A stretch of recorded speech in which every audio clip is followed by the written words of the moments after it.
Сәлеметсіздер ме менің көрермендерім? Бүгін сіздермен елеш дейтін тағам жасайтын боламыз.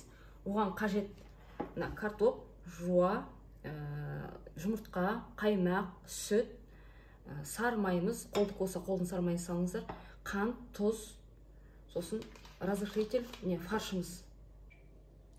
Ал енді бірінші қамырымызды әзірлеп алайық.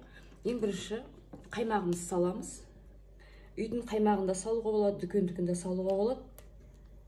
Мен қазір үйдік болмағандықтан мен дүкендікін салып жатырмын. Өздеріңіздің жасауларыңызға байланысты саласыздар қаймақты. Мен үйде қанша бар, солай салып жатырмын. Енді кішкене сливочный майымыз. Енді бір үлкен қасықпен бір қасық тола саламыз. 2 жұмыртқа.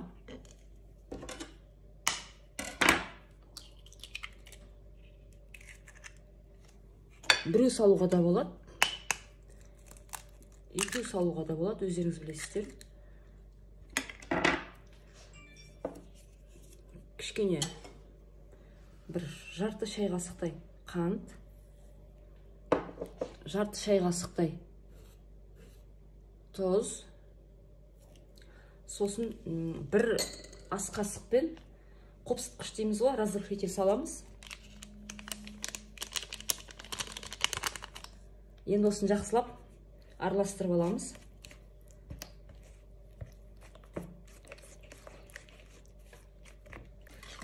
Жақсылап араластырып аламыз.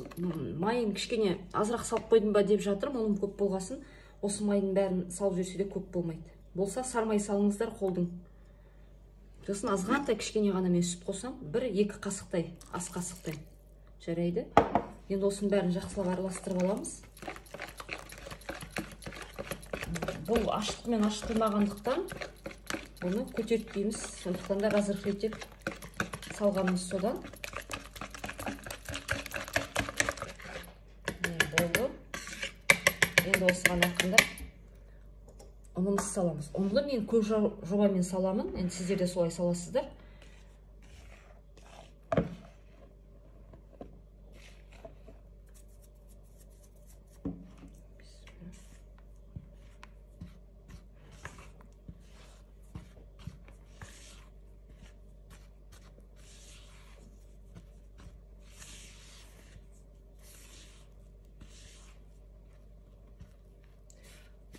Қамырды өте қатты қылмаңыздар.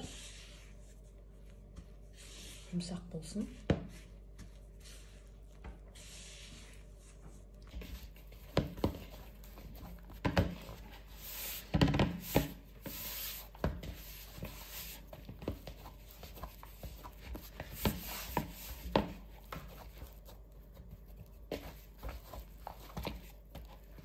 Қамырымыз керемет болды. Өте жұмсақ. Міне, қамырымыз қандай керемет. Осыны енді бетін кішкене ішіне салатын заттарын дайындағанша бетін жауып қоя тұрамыз. Ал енді ішіне салатын заттарымыз дайындайық. Мынандай фарш бар менде, бір кесе жарымдай болатын шығар. Үйдің фаршы, майлы. Осыны үлкен қалдырып алайық.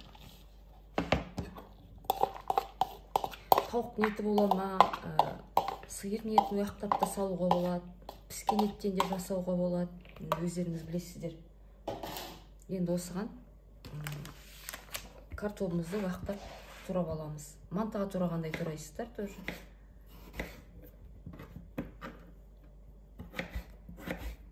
Өте көп қажет емес, 1-2 картошка жарайды сол.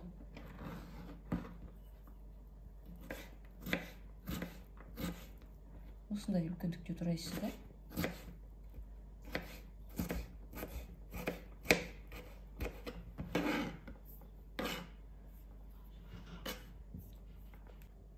Жуамызды турап аламыз. Осына бір жарты жуа алдым, жетіп қалады. Осы жасап жатқан бәрі бүкіл үйінде бар деп ойлаймын. Менде қолда бар нелер ғой. Бәрі. Картопта болады, жуада болады, мінекей. Көп ішіне затты қажет етпей іздеп жүретіндер. Үйде бар заттан жасайсыздар. Қолда бар заттан. Енді осыны фаршымызға араластырамыз. Енді бұрышымызды саламыз. Ет негізі тұз алған, фаршы үйдікі ғой, бірақ мен кішкене азғантай бәрібір салам. Біраз қасықтай.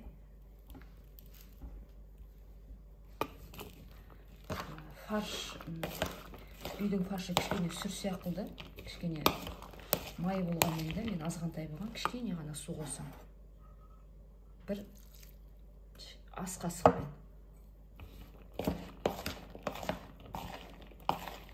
Қамырымыз дайын, ішіне салатын етіміз дайын. Енді жасауға кірісеміз. Қамырымыз қандай күшті тұр, неке жөп-жөп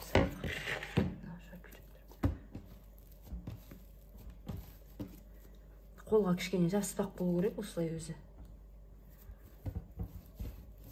Екі бөлікке бөліп алыңыздар.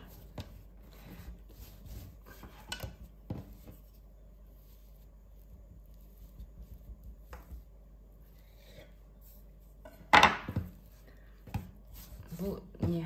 Екі бөлікке бөлгенім үстіңгі наны кішкентайлау болады да, астындағысы кішкене үлкендеу болады. Соны мен сіздерге көрсетемін. Бұны біз бір бөлік, екеу, үшеу, төртеу, бес бөлігі кішкене үлкендеу болады да, үстіндегісі бес бөлігі сәл-пәл кішілеу болады. Оны қазір көрсетемін, неліктен екенін. Бесеу. Енді бәрін дөңгелетіп аламыз. Сосын бетін жауып, шетіне қазір сатын боламыз. Осындай бет астындағы сосындай үлкендеу болады, кішкене. Енді бетіндегісін қамырын көрсетейін. Бетіне жабатындан сәл-пәл кішкентай болады.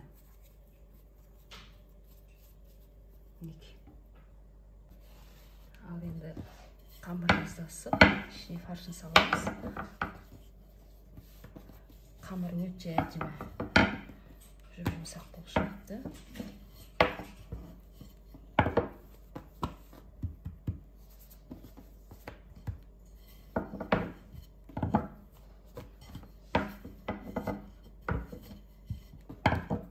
Енді екінші қамырымызды ысып аламыз.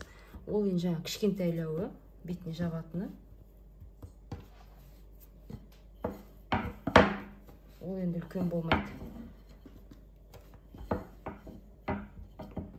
Осындай кішкентай болады. Көлем осындай болсын. Ал енді ішіне фаршымызды салып аламыз. Мен кішкене көбірек салам. Az болып қалмасын.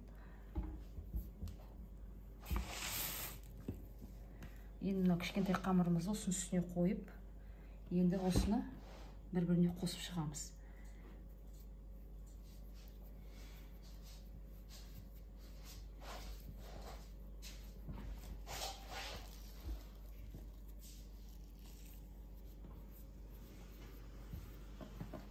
Өстіп өріп салуларыңызға болады.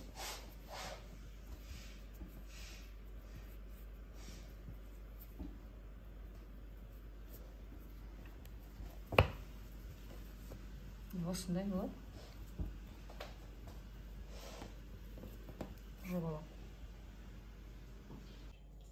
Ал мен дайын болды, енді қағаз төсеп формамызға саламыз.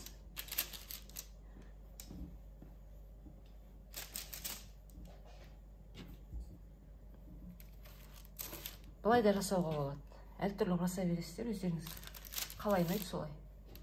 Бетіне жұмыртқасын жақтым, жаңа көрсетуге ұмытып кетіппін.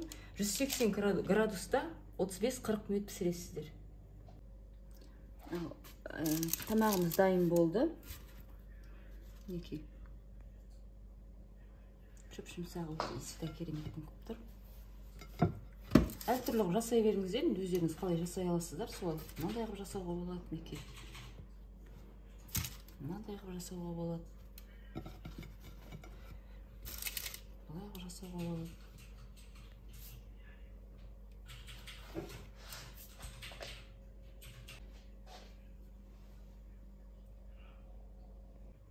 Ал енді бүгінгі піскен тамақтың дәмін өзім көремін.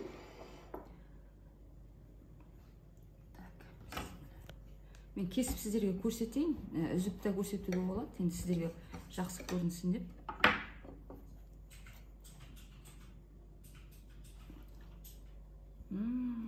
Иісі өте керемет, жұп-жұмсақ. Мына қараңыздар, міне. Жұп-жұмсақ, қолмен былай жасап, өзін-өзі үзіп жатыр мінекей. Қалай жүрмекен, дәм кетпесін, а?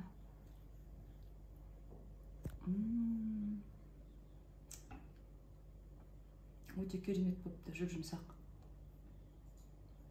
Ауызда ериді деген осы екен мінекей. Өте керемет. Жасап көріңіздер. Ұнап қалады деп ойлаймын, сіздерге ұнайды деп ойлаймын. Өте керемет. Тағы бір көрсетейін арасын, қолмен үзіп мінекей. Жасап көріңіздер. Ал мінекей, сіздермен бүгін жасаған ерекше тағамымыз дайын болды. Өте оңай.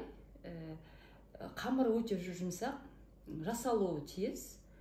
Ешқандай қиындық жасамайды. Үйде бар тағамнан жасайсыздар. Үйлеріңізде осылай пісіріңіздер. Маған подписка жасап кетіңіздер. Лайк басыңыздар. Комментарий қалдырып кетіңіздер. Қош сау болыңыздар.